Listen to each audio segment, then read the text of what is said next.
So, as Errol Spence's next fight against Danny Garcia approaches, I think we're getting to see a side of him that might have emerged as a consequence of that car accident. I think some people do recommend horses as some form of therapeutic aid. I'm not sure exactly, but I think horses do help people who have certain conditions or might have been in some sort of trauma. I think Errol Spence has taken to it, hence it's becoming quite apparent that Errol Spence is becoming something akin a horse enthusiast. Seen pictures of him riding a horse, but once you get to the level of posting these type of horses that are not familiar to the layman in terms of what they are called, or I guess breed, or the trade names of these particular horses, then you know that he's done some deep diving in terms of his passion for horses.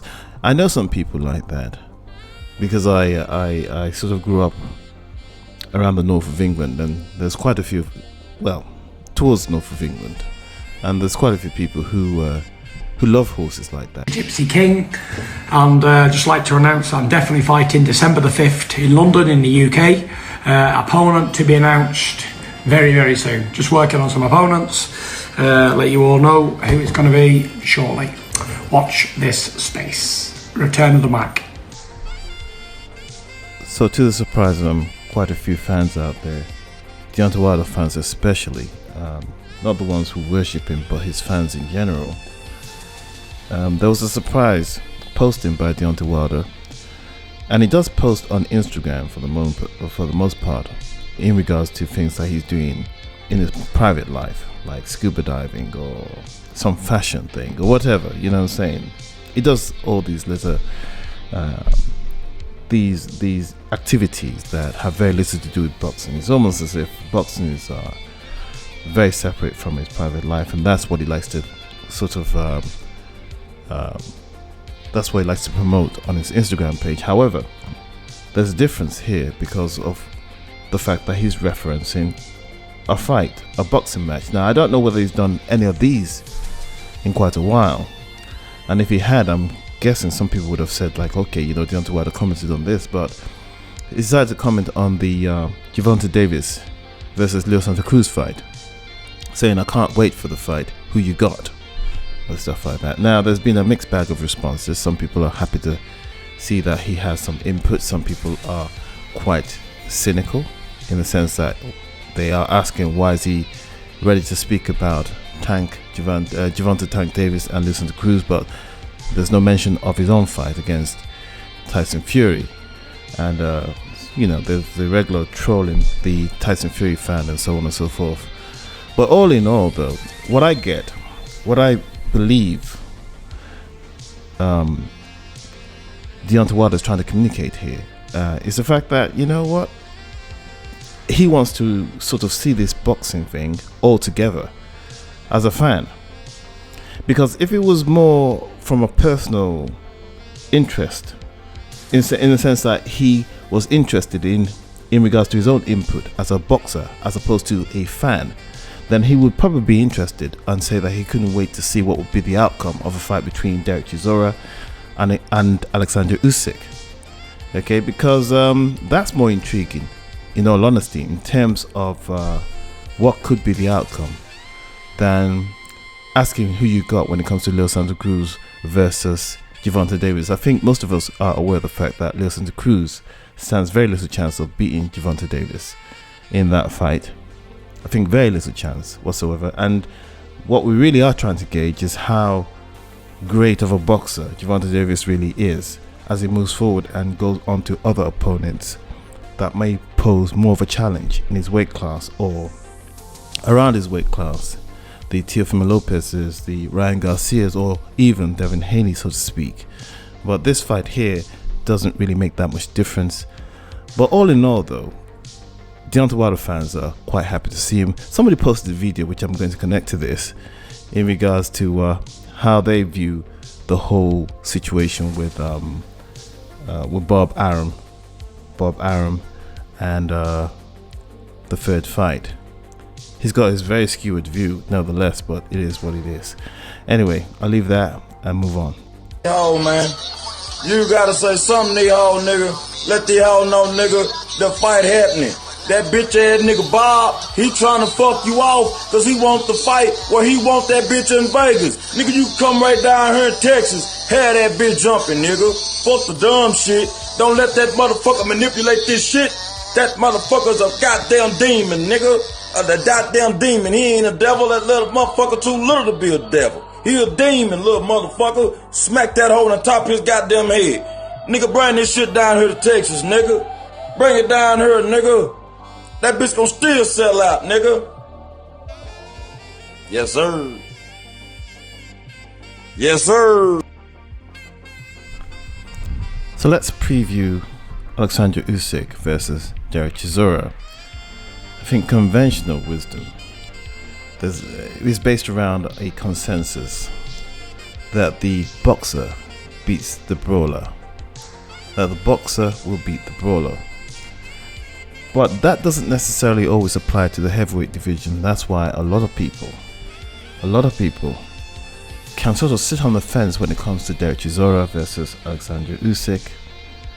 And not only that, look at the amount of losses, the sort of almost schizophrenic nature of Derek Chisora's record allows one to think you never know what's going to happen, what Derek Chisora is going to bring. One thing is clear, he's going to bring what he believes to be war, which is more or less attrition in the ring. And since, if we're being honest here, we look at Alexander Usyk and he looks a bit goofy and he's dancing around and so on and so forth, there is this thought in the back of our heads, if we appreciate boxing and we evaluate what we see, based upon the eye test if you like, even though we can't be sure, but based upon our experience and what we know, that Alexander Usyk looks a bit small. His body looks small, his arms don't even look bigger than mine for a heavyweight. And heavyweight is about torque, power, kinetic energy, and it's going to be, especially for somebody who throws with abandon, with extreme prejudice, like Derek Chisora. Derek Chisora nowadays brings war based upon the fact that he is trying to lob these very heavy hammer blows from a very awkward angle, as a matter of fact. I would call it awkward. And then of course there's the hooks from both right and left, attacking the body. And how much is Usyk going to be able to avoid that or stand up to it should he get hit? That is a good question, because he can get hit. But the question is, would Derek Chisora throw the type of throw the type of punch that Usyk won't see and be able to get out of the way of in time? But those punches are dangerous. They're extremely dangerous. So it does really very much rely on Usyk's intelligence in the ring. If he's intelligent enough to avoid getting set up by Chisora, because Chisora's obviously got his way of setting people up, which is to bow down low and then throw over the top and disguise it. And it does come with ferocity.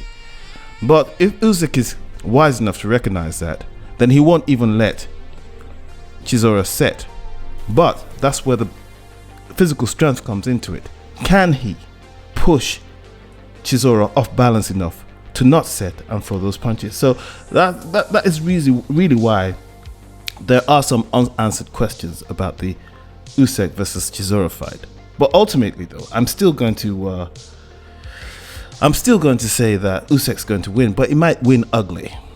And I'm not sure whether it's going to do a great deal. If he wins, you know what? It would surprise us if he stops Usyk. If he stops Chisora, then that is a feather in his cap. Nobody's going to say, "Oh, well, you just stop Chisora," because Chisora is dangerous. Chisora is very, very dangerous. And if you look at the people that he's knocked out, they're about that sort of size of a Usyk. They're a Spilka or a Takam. And now we got Usyk. Now Usyk is superior in boxing ability, but size-wise, he's not. I actually believe that the other guys might have been a little bit bigger, apart from Spilka. But Takam obviously is a bit bigger. And I don't know. I don't know how it's going to work. Okay, and another thing that sort of puts me off, that sort of reinforces my belief, and it might be based on prejudice, is the fact that you have the fact that you have David Haye almost guaranteeing that somehow Chisora is going to shock the world and knock out Usyk. Now, I would be inclined to believe that is a possibility if it wasn't for the fact that it's David Haye. I just don't trust his analysis. I think he's a bit of a con man, really, and he talks a lot of shit. And I'm kind of glad, actually, that Dillian Whyte called him out, because nobody said, to go about and say that, oh, Dillian Whyte's delusional about the knockout and stuff like that. He gets on my nerves. He's probably one of the worst analysts I've ever heard, because I think he's just untruthful. I'm not sure whether he's doing it to be mendacious. I don't think he really pays attention to the detail, but he likes to pretend that he's paying attention to detail. And what he's doing here is just trying to sell this thing for Derek Chisora, as a manager should. But he's doing his job, but I don't think he's very good at it, particularly in convincing people that that's going to be the case, because he hardly gets anything right, in my opinion. When David Haye starts talking up how fantastic he is, and they've implemented nutritionists and so on and so forth, but David Haye's full of shit. So there's a good chance that if David Haye's talking it up, that Chisora might actually perform very, very badly, and that's what I'm not fair. I'm wary of it. I'm wary of the fact that David Haye might be out there doing what David Haye does, which is to talk up a lot of shit. And then ultimately, whatever situation he's talking about doesn't deliver.